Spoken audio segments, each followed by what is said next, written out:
Ladies and gentlemen, tech enthusiasts, and future thinkers, today we dive into a groundbreaking development in the world of robotics and manufacturing. Machina Labs, a pioneer in merging AI and robotics for manufacturing, has secured a whopping $32 million in Series B funding, taking their total funding to an impressive $45 million. What's their vision? To revolutionize the manufacturing floors. Imagine factories not being restricted to specific products, but having the flexibility to be reconfigured via software, powering on-demand manufacturing. It's like giving factories the agility of a tech startup. Their patented platform's first process: robotic sheet forming. This isn't your traditional sheet forming, it's a system that outperforms the conventional methods, eliminating the need for custom molds or dies.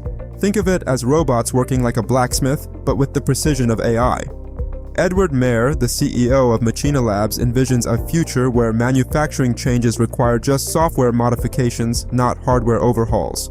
In collaboration with Inventures, NVIDIA's venture capital arm, and other investors, Machina Labs is set to redefine the manufacturing landscape.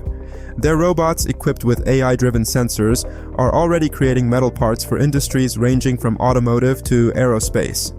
The future of manufacturing is here, and it's agile, efficient, and incredibly innovative. Stay tuned for more exciting updates from the tech world.